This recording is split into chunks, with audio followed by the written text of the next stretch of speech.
Muhammadin wa ala alihi wa sahbihi ajma'in amma ba'd. Yang saya hormati Yai Mim selaku pengasuh Pondok Pesantren Baitul Quran Nurus Sofa. Yang saya hormati seluruh mahasiswa dan mahasiswi Magister Pendidikan Agama Islam kelas A dan yang juga saya banggakan. Alhamdulillah pada kesempatan kali ini patut kita bersyukur kepada Allah Subhanahu wa taala yang telah memberikan rahmat hidayah serta inayahnya kepada kita semua sehingga kita dapat melaksanakan kegiatan perkuliahan pada sore hari ini yang berlokasi di Pondok Pesantren Baitul Quran Nurus Sofa. Kedua kalinya salawat dan salam marilah kita aturkan kepada baginda besar Nabi Muhammad SAW yang telah mengakis kita dari alam kejahiliaan menuju alam yang terang menerang, yakni dengan adanya dinul Islam wal iman. Hadirin Bapak Ibu, teman-teman yang saya hormati, pada kesempatan kali ini merupakan pertemuan yang kedua dari perkuliahan materi filsafat. Dan tentunya kita tidak asing lagi bahwa pada kesempatan kali ini kita akan membahas ada tiga pembahasan yang akan disampaikan oleh Pak Yai Mim. Yang pertama yaitu teori subjektivisme. Lanjut dengan pembahasan yang kedua yaitu objektivisme. Terus yang terakhir adalah konstruksi. Nah, untuk lebih menyikat waktu agar kemudian ini lebih pembahasannya lebih luas, lebih mapan, kemudian di antara kita dan teman-teman sekalian mungkin ada yang akan ditanyakan nanti langsung kepada Pak Yai Mim. Nah, untuk pembahasan kali ini akan disampaikan langsung oleh Pak Yai Mim dengan alokasi waktu 30 menit. Untuk waktu dan tempat kami aturkan.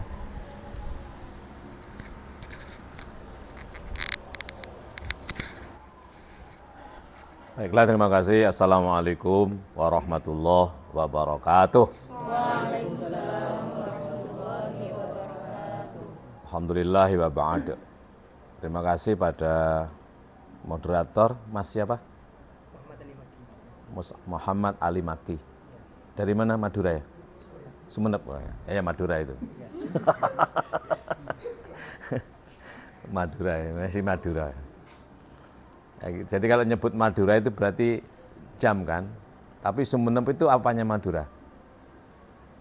Sumeneb itu apanya Madura? Bagian dari Madura. Daging celeng itu bagian dari celeng apa totalitas celeng?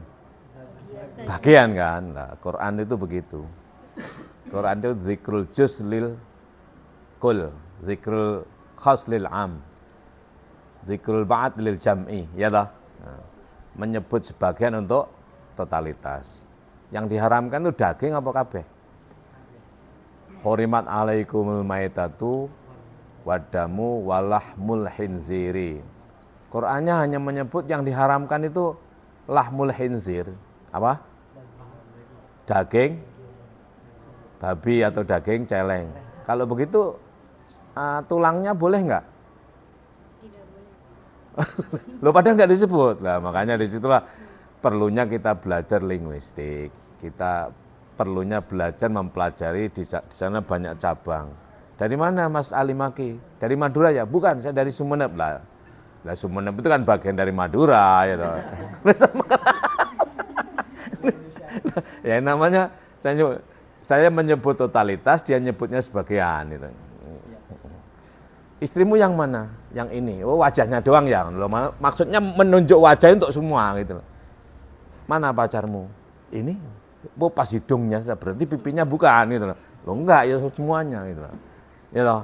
Nah, disinilah kita perlunya belajar majas, isti'arah dan lain sebagainya. Yang semuanya itu tidak bisa dilepas dari bagaimana kita berpikir ya loh. Berpikir itulah inti daripada filsafat. Ya apa caranya mikir, cara berpikir itulah dibahas dalam ilmu filsafat. Karena kalau kamu sudah tidak mikir itu sudah lepas dari beban atau taklif. Orang itu diajak berbicara karena diyakini masih mampu berpikir. Kamu berpikir dulu apa ngomong dulu? Apa ngomong baru mikir, apa mikir dulu baru ngomong? Mikir dulu.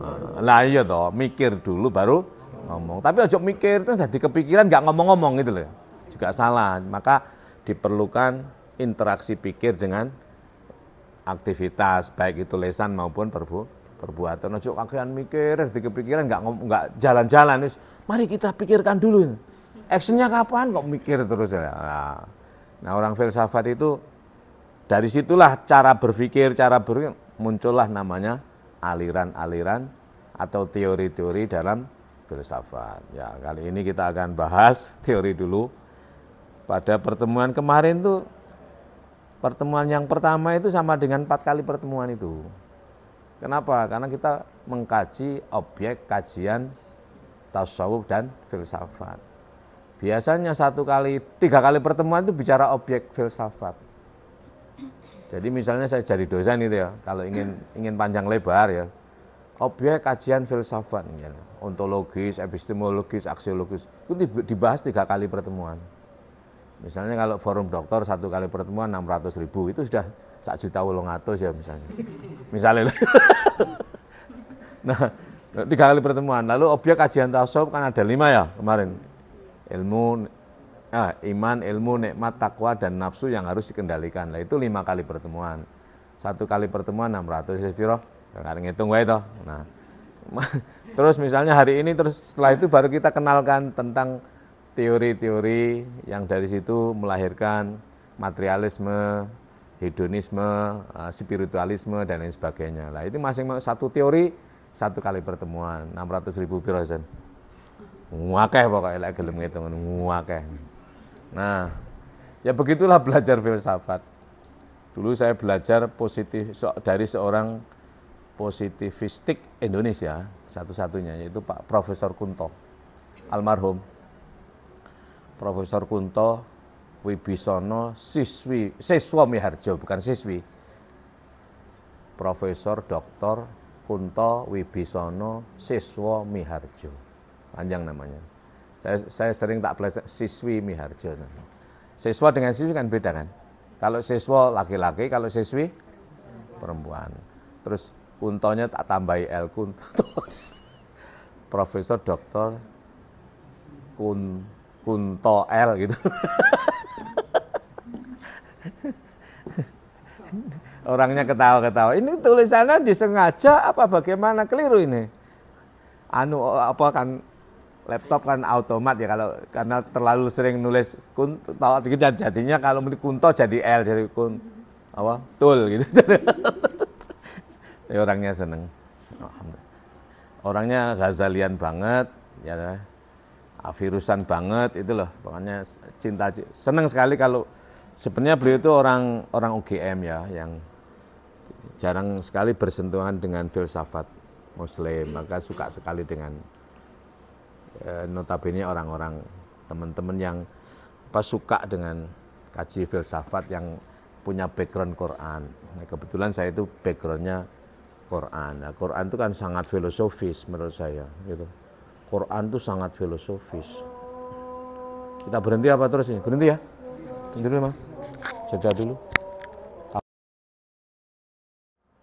Baik, kita lanjutkan.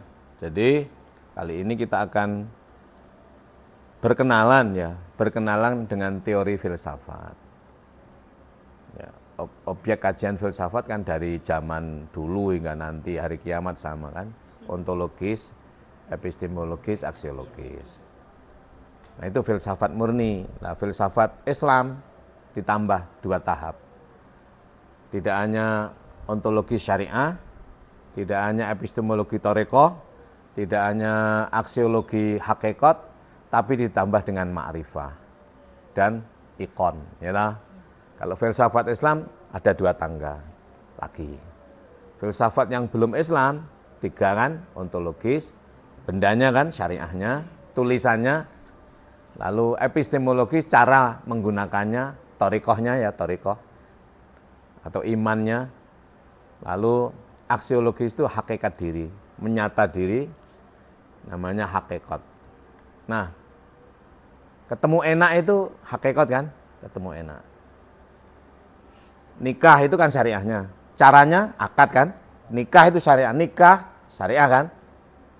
Aqdun yatadhammanu ibahata wat'in bil lafdzil inkah wa taswid, itu syariahnya. Pelaksanaannya ada pelaksanaan akad, angkah tuka wa zawjuka kan, sebenarnya kan? Itu kan pelaksanaan epistemologinya. Lalu aksiologinya gimana? Ya kamu harus kumpul. Inti nikah itu apa? Ibahatu wat'in kan? Apa inti nikah? Ibahatu wat'in. Halalnya ya. Oh ini, ngerti ya teman? Halalnya saya mau bilang jima nggak enak. Karena wat'un itu sebenarnya ya jima. Kalau jima belum tentu wat'un, tapi kalau wat'un itu pasti jima. Kalau jima itu kan kumpul. Kelonan itu juga jima itu. Tapi kalau wat'in itu ngono kuwi. Ngonoan mlebu ngonoan itu watok. Jadi halalnya itu. Itulah inti nikah. Lah, hakikat aksiologisnya nikah itu harus dilakukan, dipraktekkan. Kalau kamu megor, wis ngerti, wis seru apa nikah itu syariah? Yaitu akdun, satu ikat yang di dalam ikatan itu mengandung halalnya hubungan suami istri semacam itu ditandai dengan lafadz inkah al tazwij. Itu kan syariahnya. Epistemologinya, thariqahnya, caranya, bagaimana itu? Ya perempuan, laki, ono bapake, ono mahare itu. Nah itu epistemologinya. Nilai manfaatnya, ya kamu harus melakukan. Ojo mari akad terus pergi, sing sitok nang Sumatera, sitok nang Irian. Ya namanya bukan nikah itu loh. Kumpul, lah baru ketemu hakikat. Nah berhenti di sinilah filosof non Muslim. Dari sini lahirlah namanya hedonisme, materialisme. Pokok aku enak, urusan orang lain nggak mau tahu aku. Pokok aku sudah menemukan benda dan itu mendatangkan kebahagiaan bagiku, selesai urusan non Muslim. Nah, filsafat Islam naik tangga lagi. Apa itu ma'rifah? Apa? Ma'rifah, yaitu timbulnya satu kesadaran. Aku kroso penak kayak begini ini, merasakan nikmat nilai manfaat ini. Oleh karena ada yang menggerakkan.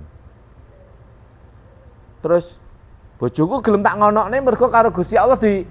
Nah, seandainya bojoku iki enggak gelem tak ngonokne, ya. Karena kalau Allah dikunci misalnya, ya aku enggak ketemu nikmat. Nah, kesadaran inilah yang kemudian menimbulkan keyakinan. Gampangannya begitu loh. Lalu dikatakan bukan filsafatnya yang kafir, ya toh. Apalagi filosofnya kamu kafirkan loh. Zaman sebelum Masehi kok di. Jadi Platonis, ya toh. Kemudian siapa lagi? Aristo, ya toh. Itu kan sebelum Masehi. Oh, jangan belajar filsafat itu kafir. Filsafat itu sama dengan pisau. Lalu kamu mengkafirkan pisau. Pisau itu, pisau yang tajam itu halal apa haram? Ya, tergantung kamu. Al-aslu fil asya' al-ibah kan. Segala sesuatu itu asal hukumnya boleh itu loh. Nah, baru ketika perlakuan itulah yang menjadikan sebab hukum menjadi tidak boleh. Kalau pisau mbok gaya del-del orang lain gaya membunuh baru haram. Tapi kalau pisau itu kamu gunakan untuk membelah daging menjadi indah, itu ya bukan hanya halal, tapi halal, ngono ya toh. Nah, gitu kan. Jadi bergantung pada diri, kembali pada diri. Dari sinilah maka lahir teori namanya subjektivismus. Apa? Subjektivismus. Ya, subjektivitas atau subjektif. Ya toh, kembali kepada diri. Semua dikembalikan pada diri, namanya subjektivismus. Bagaimana objek sesuatu, segala sesuatu itu ditentukan oleh subjek. Nah, stigmanya atau adagiumnya atau dalilnya itu subjektivisme, itu pokoknya subjek yang menentukan. Maka kebenaran, kebaikan itu ya sejumlah subjek. Misalnya, ini kalau misalnya gambar wanita cantik, susunya montok, misalnya ya, misalnya kulitnya putih, telanjang bulat, gambar lagi bukan wanita loh ya, gambar. Ingat ya, gambar itu dengan wanita beda. Gambar wanita dengan wanita nggak sama loh ya. Kalau kamu telanjang bulat di depan umum haram, tapi kalau telanjang mosok kalau gambar, gambar haram kowe lho, mosok gambar diharamkan. Foto haram nggak toh? Nah, foto kok haram, foto ki mbok injek-injek nggak masalah, mbok Said boleh. Tapi lek siapa jeneng namamu? Aulia. Misalnya Aulia, ya Aulia ini punya akal kan, punya pikiran, telanjang bulat gini. Lah ini baru dihukumi. Oh gambar kok dihukumi apa sih? Nah, orang yang menaruh gambar atau gimana lah itu? Kamu harus jeli dalam memproduk hukum. Gambar wanita kulitnya putih, telanjang bulat, cantik, gambar loh, gambar bukan wanita loh ya. Terus saya tanyakan, Mas Maki, apa kayak gini tuh? Jawabnya sampean gimana? Gambar ini apik apa elek? Ono gambar enggak? Misalnya, nah tergantung Mas Maki. Saya tanya, siapa? Lali aku. Mas Hamdani. Ya apa kalau Mas Hamdani? Ya, bertanyanya harus berdua itu loh. Kalau di banyak orang begini, jawabannya wah itu maksiat Ustaz. Enggak boleh itu, karena banyak orang itu.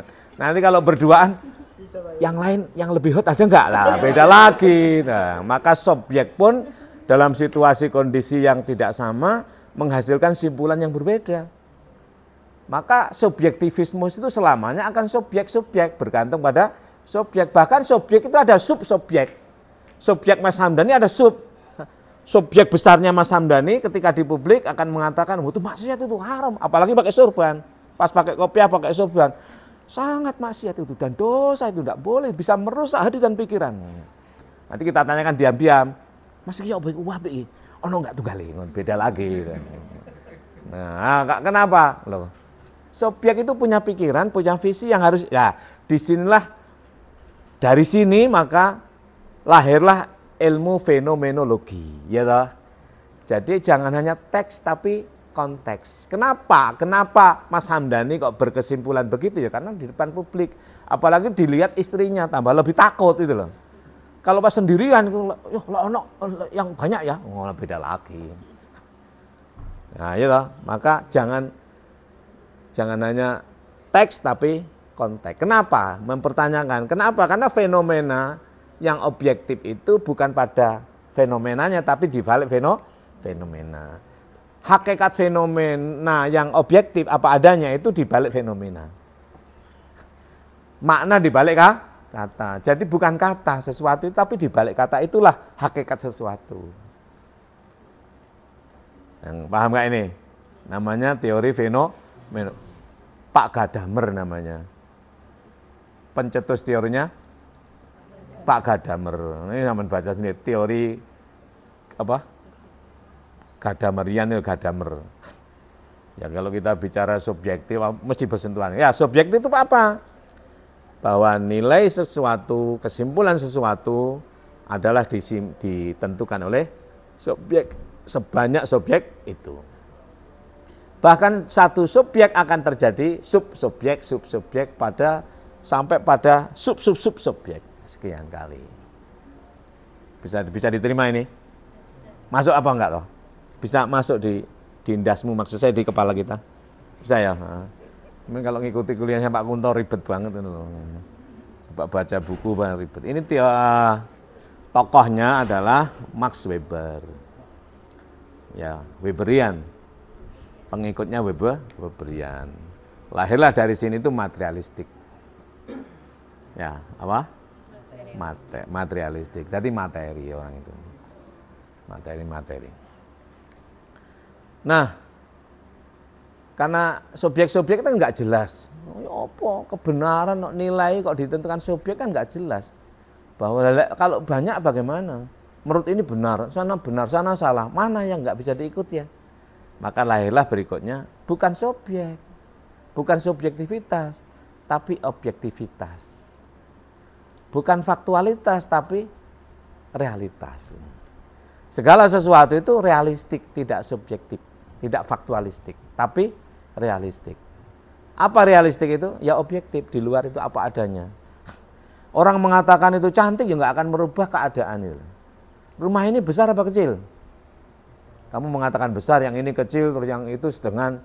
Kamu mengatakan besar nggak akan merubah, kalau dibantah kecil ini nggak berubah menjadi kecil, dikatakan sedang juga tidak berubah, alias tetap objektif. Jadi objek itu nggak berubah oleh subjek itu. Wong ngomong apa wae subjek, sewu subjek mengatakan berbeda, keadaan objektif tetap akan objektif, ya enggak? Keadaan objek akan tetap objektif, alias realistik. Jadi realitas itu objektif. Realitas itu tidak ditentukan subjek, tidak bergantung kesimpulan subjek. Walaupun kamu mengatakan Mas Hamdani ini ganteng ya manis ya, terus ini ngomong, oh ganteng ngopo, gantengan Anjasmara, ya tetap begitu itu loh. Mbok katakan manis cantik, ya ngono kuwi. Mbok katakan jelek, ya ngono kuwi. Paham enggak? Nah, les paham berarti siap nikah ya.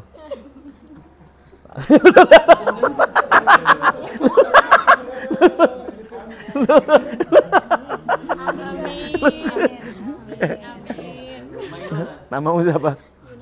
Yunara. Loh. Guyon ngono. Ya. Kalau menurut Yunara, kalau menurut Mas Hamdani, Yunara cantik apa enggak? Ojo isin-isin ngono. Nah, kalau menurut saya cantik dia. Nah, menurut saya cantik. Kamu cantik kan? Terima kasih apa sih? Lemuni atau terima kasih? Lah sama-sama.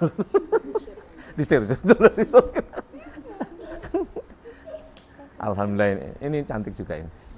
Alia. Kalau ini lebih manis. Namamu siapa? Nira. Nira. Kok Yunara sama Nira Aulia? Wis tak apalne sing wedok wis. Cuma 3 saya. Ya. Sama Maki Hamdani. Ya abak kolansu anta SS Mak. Hah? Ilmi. Denny. Yang kemarin juga datang alhamdulillah. Terus Mas Rian. Ya. Ya udah, nanti nomor saya ngecat saya semua ya. Cat secara japri. Kenalkan diri. Biar malam tak doai. Mas Rian ya, punya kan nomor saya? Nah, ya. Yang 1966 itu. Itu cat, kenalkan diri, saya Rian. Yo. Jadi yang subjektivitas itu dibantah oleh objektivitas. Jadi bertolak belakang. Jadi realitas itu tidak subjektif, realitas itu objektif. Lah sedangkan menurut subjektivitas, realitas itu tidak objektif tapi subjektif. Orang seperti tadi ya, uang 100.000 banyak enggak? Ya tergantung subjek. Saya mengatakan menurut Mas Rian, dikit tuh, 1.000 kok dikit. Mas Hamdani, enggak. Nah, ya bergantung, ya tetap kamu beda-beda, sedang, sedikit, banyak, dan seterusnya. Nah, objektivitas beda ya, bukan subjektif ya, tetap aja dikatakan apapun tetap objektif ya, mau dibilang banyak, mau dibilang sedikit, mau dibilang kurang, mau dibilang lebih, tidak merubah keadaan alias realitas itu objektif, tidak subjektif. Sampai di sini. Tokohnya adalah Email Durkheim, pengikutnya Durkheimian. Email Durkheim, nanti dibaca aja lah buku-buku tentang Durkheimian itu. Ora usah maca lah, wis ora usah. Angel banget terus. Angel maca buku itu angel. Bukan angel ya. Karena filsafat itu begitu ya. Sebenarnya filsafat itu kan bukan ilmu toh. Filsafat itu cara berpikir. Bukan ilmu sebenarnya. Maka bukan ilmu filsafat tapi filsafat ilmu kan. Beda kan filsafat ilmu dengan ilmu filsafat. Kalau ilmu filsafat pengetahuan tentang filsafat. Tapi kalau filsafat ilmu itu apa? Bingung ya. Nanti aja lah itu. Nanti sering kumpul dengan saya mau pinter nanti. Makanya tak suruh masuk. Like online ini mesti gak iso nih. Kuliah filsafat kok online. Ya dihapus ya dosen ini. Ya. Apalagi Mas Durian ini males, dosen ini males pisan. Kalau saya itu kesenengan kan ngajar itu.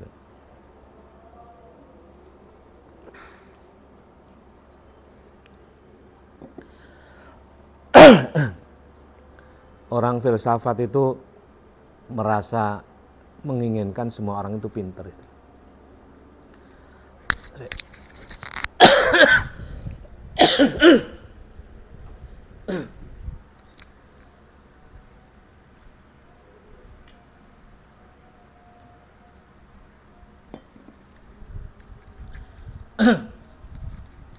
Kamu lo keselek ya. Jadi maka produk orang mempelajari filsafat itu akan melahirkan orang yang arif, bijaksana. Makanya orang filsafat itu tidak takut dengan mahasiswanya pintar. Malah sedih kalau mahasiswanya bodoh itu. Iya. Bicara dengan orang bodoh itu wangel kok. Iya enggak? Tapi kalau bicara dengan orang yang kalau bodoh sih enggak pantas ya. Enggak mau pintar itu loh. Jadi kalau berbicara dengan orang yang cerdas itu senang. Nah makanya saya itu kalau disuruh ngajari kesenangan saya. Masih enggak orang dibayar itu senang aslinya. Apalagi dibayar tambah kesenangan. Ya, enggak dibayar pun kayak ngaji itu loh. Kayak ngaji. Kenapa? Saya itu ingin ngajak pintar orang itu loh. Makanya saya percaya orang filosof itu orang arif dan bijaksana. Arif itu bukan bijaksini loh ya. Arif bijaksana. Bijaksana itu bagaimana berbijak pada di luar diri. Bahwa di luar diri itu sebagai realitas yang objektif terdiri dari subjek-subjek. Yang saya bicarakan itu sebenarnya sudah teori banyak loh ya. Realitas objektif yang terdiri dari subjek-subjek. Mahasiswa itu sebagai realitas objektif, tapi terdiri dari subjek-subjek. Maka kalau kita tidak arif, kemudian bijaksana, nah kita akan menggunakan teori subjektivitas diri kita itu payah jadinya, tengkar. Iya namanya sama tapi subjeknya beda, ya enggak? Mahasiswa beda orangnya, maka harus dibijaksanai, bukan dibijaksini gitu. Mas Maki beda dengan saya, Hamdani beda, gitu. Beda kan? Padahal sama loh, padahal lanang kan? Kamu punya kan, aku punya sama kan? Tapi beda itu loh. Ya, aku tahu, aku ngerasane wong akeh, kamu durung misalnya. Maksud bukan wong akeh, ping akeh, bukan wong akeh. Orang banyak dengan banyak sekali beda loh ya. Banyak orang dengan banyak sekali itu beda. Pelajari linguistik secara baik ya. Teliti bahan. Saya sengaja menggitung-gitukan itu biar kami itu cerdas itu. Maka saya sering itu dikontroversi salah pahami orang. Nikah itu wajib 4. Nikah wajib 4. Apa itu? Apa yang dinikahkan itu? Sunnah kan? An-nikahu sunnati. Bedakan nikah dengan tanakoh.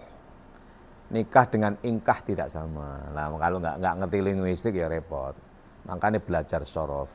An-nikahu sunnati. Faman raghiba an sunnati falaisa minni. Nikah itu sunnahku. Apa itu? Sunnah Rasul itu. Sunnah Rasul bukan malam Jum'ah loh. Ayo nyunah Rasul yo. Lah, nyunah Rasul maknanya iku, payah juga. Sunnah Rasul itu sidik, amanah, tabligh, fatona. Dia tidak berjenis kelamin, wujudnya kasih sayang. Ada pada manusia berjenis kelamin laki-laki, ada pada diri manusia berjenis kelamin perempuan. Namanya sidik, amanah, tabligh, fatonah, dialah yang harus dinikahkan. Sidik, amanah, tabligh, fatonah yang ada pada manusia berjenis kelamin laki-laki dinikahkan dengan sidik, amanah, tabligh, fatonah yang ada dalam diri manusia berjenis kelamin perempuan. Kemudian yang dipernikahkan, yang diingkahkan adalah manusia berjenis kelamin laki-laki dengan manusia berjenis kelamin perempuan. Iki syariah, iki thariqah.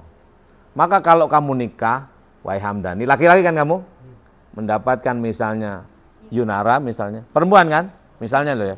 Jangan hanya menikahkan fisik, tapi sidikmu harus bertemu dengan sidik sini, amanahmu harus bertemu dengan amanah itu, tablekmu, kejujuranmu harus bertemu itu, amanahmu itu. Itulah yang dimaksud nikah itu 4, tidak 1. Nah kalau kamu jadi istri misalnya hanya bisa sidik di depan suami, sementara khianah di baliknya, ya berarti kamu itu hanya 1, tidak 4. Nah, padahal nikah itu wajib 4. Para suami misalnya, kalau kamu punya istri hanya bisa bojoku lek nang ngarepku jujur, tapi lek tak tinggal kok khianah, rabi maneh kowe, golek sing amanah, ngono lho. Ya. Nah, diibaratkan begini, saya mengibaratkan perempuan itu HP. Jadilah HP yang apa? Smartphone. Satu HP banyak aplikasi. Jangan HP jadul mengge telepon tok entek-entek dhuwit ora kena ya. Pulsane larang ya. Jadilah sidik ketika berdiri, sidik ketika duduk, sidik ketika tidur, sidik ketika jongkok. Ya toh, amanah ketika ada suami, amanah ketika ditinggal suami, ya, jujur dan fatona, cerdas, jok ngisin-ngisini, macak sing ayu, ya toh, pakai baju sing paling mahal kalau pergi di luar biar suaminya enggak merasa terendahkan. Tuku tas sing larang, go metu. Bukan untuk suami itu. Baju bagus bukan untuk suami. Kalau suami enggak perlu baju, justru lepas baju, ya enggak? Harus beda loh ini. Jangan, oh ini baju ini untuk membahagiakan suami, tak pakai tidur tak pakai lah, goblok wih. Kalau di rumah pakai yang mini ya, pakai apa? Nah, pakaian dinas. Istri kalau di rumah itu pakai segini, ojo di rumah ngobrol-ngobrol kayak gitu. Pakai gini tuh kalau keluar, kalau di rumah lepas, kerudung lepas semuanya. Itulah namanya sidik ketika di rumah, sidik ketika di luar. Kalau di luar pakai yang tertutup, rapi, elegan, pantas, cantik ya, gandes, luwes, pantas, apa lagi? Kalau orang Jawa kan gitu, gandes, luwes, pantas. Dilihat dari depan pantas, dari belakang gandes, dari samping kiri kanan luwes, dari bawah nyes-nyes misalnya. Misalnya loh, itu kok gitu-gitu pokoknya. Jadilah istri yang smartphone. Ini bahasa, saya sering disalahpahami. Kalau tanya, bapak istrinya berapa? 4. Padahal hanya 1. 1 tapi rasa 4 itu sidik. Bahkan lebih, 4 kali 4, 16 kan? 16 kali 16 berapa? Karena sidiknya tak gaya-gaya. Sidik pas ngadeg, pas lungguh, pas miring, pas jengking, pas sidik tenan. Loh, ngono loh. Jadi sing pinter loh, sing pinter apa maksudnya loh? Orang salah paham. Dikiranya 4 betul. Aku tanya, ini istri yang keberapa? Keempat. K4 bukan keempat. K dengan ke beda loh ya. Aku kualitas 4 maksudnya.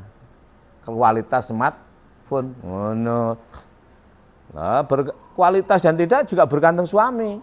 Bojo kongkon berkualitas tapi suami pelit ya, nggak bisa. Iya toh, suami harus loman. Kamu perlu apa sih? Suami pada istri? Perlu istrimu. Istrimu perlu apa? Perlu hartamu. Loh, aku ngerti. Makamu. Carilah uang sebanyak-banyaknya untuk beli perempuan. Nah, untuk membeli istrimu itu loh maksudnya. Jadi aku tanya, kayak apa sih? Duit akeh-akeh loh, gitu uang wedok aku. Dikiranya untuk beli perempuan di WTS. Ya kayak beli bojone iki lho, apa?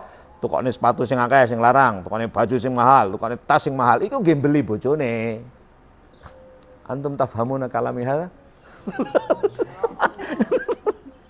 Lah makanya nikah itu 4. Nah, ini baru enggak apa-apa toh, kuliah filsafat begitu ya. Saya dulu enggak dapat begitu ya. Dapatnya teori. You know. Jadi realitas itu menurut subjektivisme subjektif. Tapi menurut objektivisme objektif gitu. Realitas yang di luar diri kita itu subjektif. Ya bergantung orangnya, bergantung subjek-subjek. Mas Hamdani, Mas Rian, ini beda.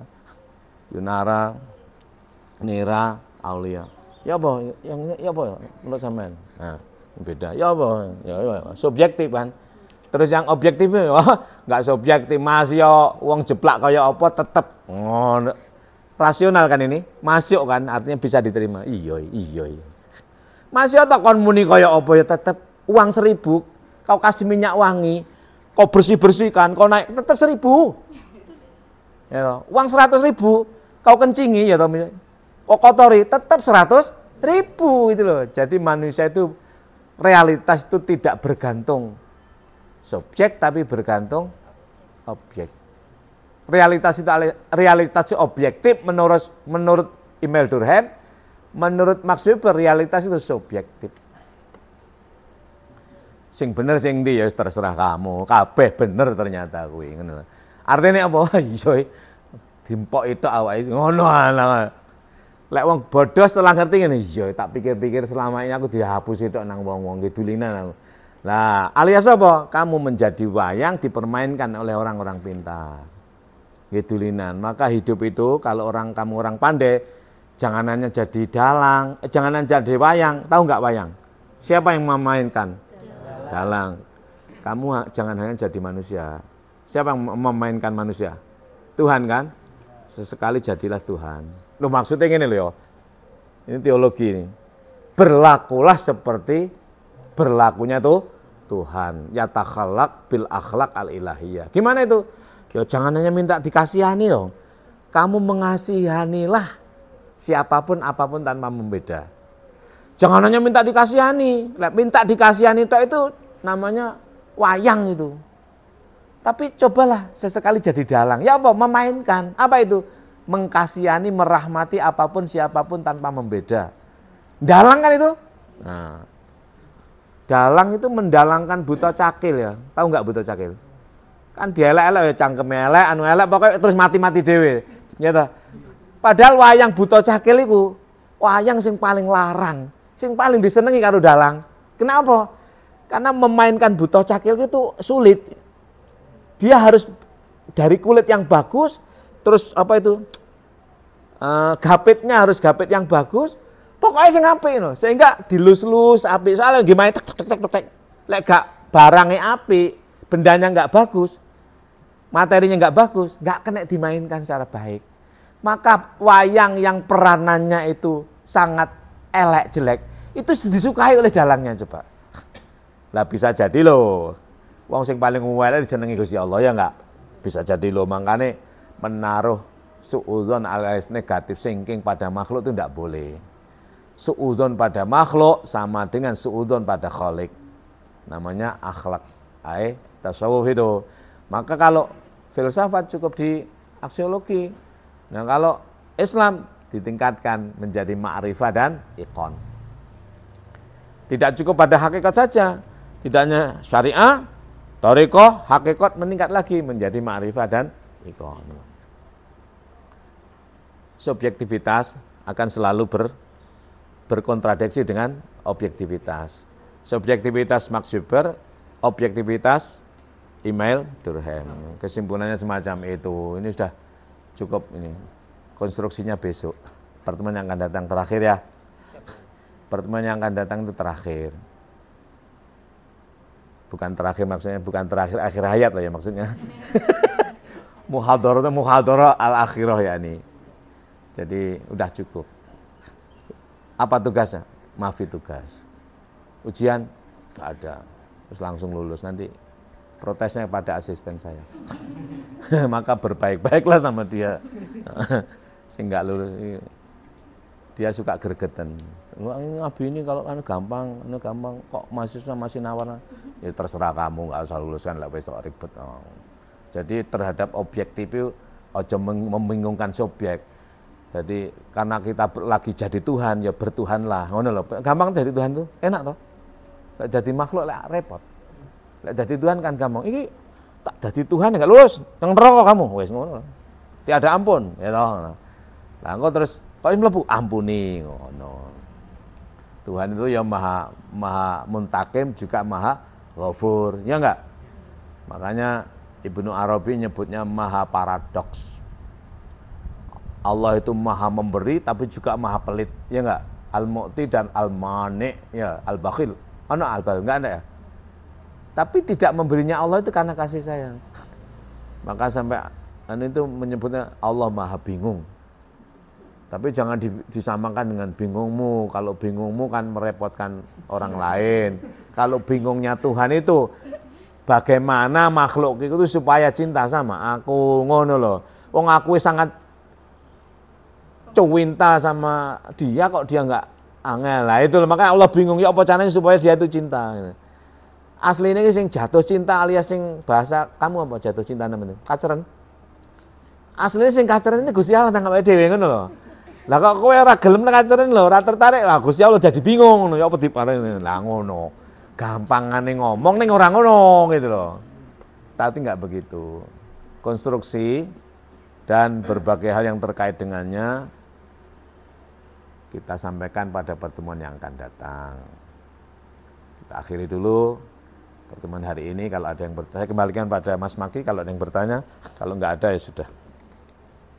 Baik, terima kasih atas waktunya, atas penjelasannya. Selanjutnya saya akan membuka sebuah sesi pertanyaan atau tanya jawab. Mungkin dari teman-teman Bapak Ibu sekalian akan menanyakan terkait tentang teori subjektivisme ini.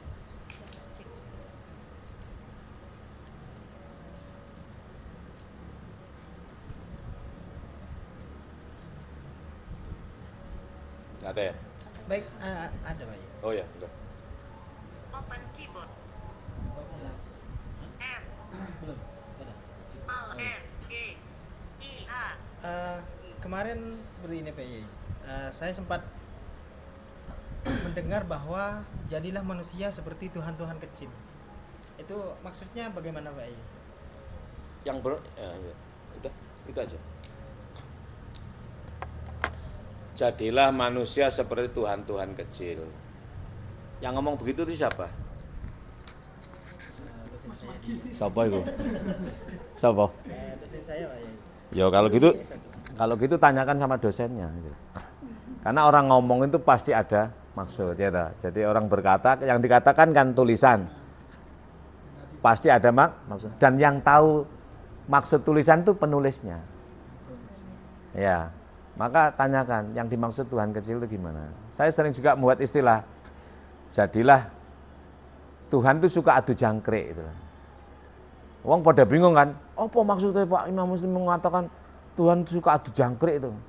Ya nggak ngerti orang-orang, maka tanyakan sama saya. Kalau ada orang mengatakan, jadilah, hai manusia, jadilah kamu Tuhan-Tuhan kecil. Ya, itu yang tahu dia. Kalau kita mereka-reka.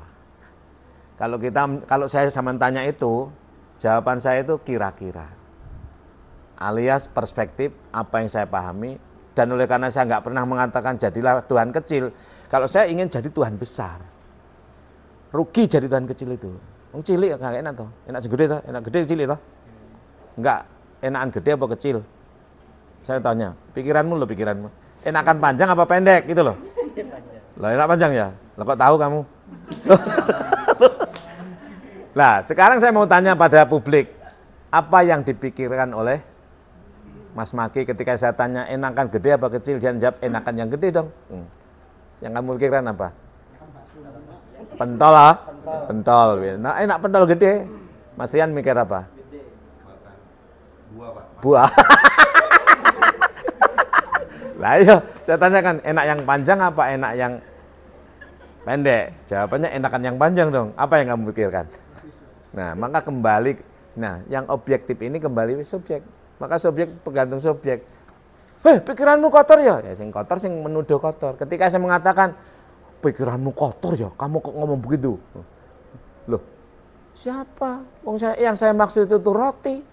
Ada roti yang itu yang pendek nggak enak itu, karena agak asin, yang ini legi. Lah, roti yang bundar gini kena ada nitik ini, roti itu. Loh, itu bukan roti. Itu punya laki-laki loh, kan pikiranmu loh. Lah, maka kembali pada subjek. Oleh karena itulah maka seorang filosof tidak mudah menuduh orang lain sesat. Ketika kita mengatakan sesat, karena pikiran kita sudah sesat. subjek kita sebagai subjek sudah berkesimpulan sesat, maka kita menyesatkan orang. Alias orang yang menyesatkan orang itu dirinya sudah sesat dulu. Paling tidak sesat dalam berpikir. Orang yang mengkafirkan orang lain sebenarnya dia sendiri sudah kafir dulu. Alias dia cara berpikirnya kafir. Alias memikirkan orang itu kafir sehingga dia kafir lalu mengkafirkan. Ya enggak? Maka lebih baik Islamkan saja. Mukminkan saja. Kalau kamu menyimpulkan Mas Rian itu mukmin, berarti aku berkesimpulan dulu. Dasku itu sudah berkesimpulan bahwa objek yang saya lihat itu mukmin. Maka saya mengatakan mukmin, ya enggak? Sebelum tak objektifikasi, saya bersubjek dulu sebagai mukmin kan? Nah, maka orang yang mengkafirkan orang sebenarnya dia sudah kafir duluan. Hah? Maka Nabi mengatakan manid da'a akhahu kafiran fahuwa kafirun. Ya gitu kan. Siapa yang menyatakan temannya itu kafir, dia sudah kafir itu loh. Itu maksudnya. Barangkali loh, wong aku enggak ketemu Nabi gitu. Kira-kira ngono. Makanya dikongkon sing pinter. Kamu kan ada belajar namanya stylistika bahasa ya, balaghah namanya. Ada bayan, ada ma'ani, ada badi. Bayan itu teks. Ma'ani itu subjek kan. Bayan itu teks lafat. Nah, setiap lafat ada maksud, ma'ani namanya. Bayan ditangkap maksudnya, dikomunikasikan, didialektikan secara dinamis, maka timbul namanya badi. Apa badi itu? Konstruk baru. Allah Maha al-Badi, ya toh? Konstruk baru. Wujudnya apa? Mantik. Mantik itu bisa omongan, bisa tulisan. Saya kira begitu ya. Teko opo aku iso jawab, tapi jawabannya enggak bleki ngono lho. Teko opo wong filsafat iso jawab. Iso menjelaskan tapi jawabannya sak karepe dhewe. Tapi masuk akal ya. Iya enggak? Ya pokoknya ngono lah. Saya kira begitu ya. Terima kasih. Dari saya cukup. Sekian. Waktu saya kembalikan kepada Mas Maki sebagai moderator. Saya akhiri. Assalamualaikum warahmatullahi wabarakatuh. Waalaikumsalam warahmatullahi wabarakatuh. Baik, terima kasih atas waktunya Pak Yai, atas penjelasannya. Mudah-mudahan pertemuan kali ini membawa barokah dan manfaat bagi kita semua. Akhirnya saya sebagai moderator mohon undur diri apabila ada kesalahan baik tutur kata ataupun tingkah laku yang kurang berkenan dari Bapak Ibu sekalian. Saya mohon maaf yang sebesar-besarnya. Akhiran, Allahul muwaffiq ila aqwamit thoriq. Wassalamualaikum warahmatullahi wabarakatuh. Waalaikumsalam warahmatullahi wabarakatuh.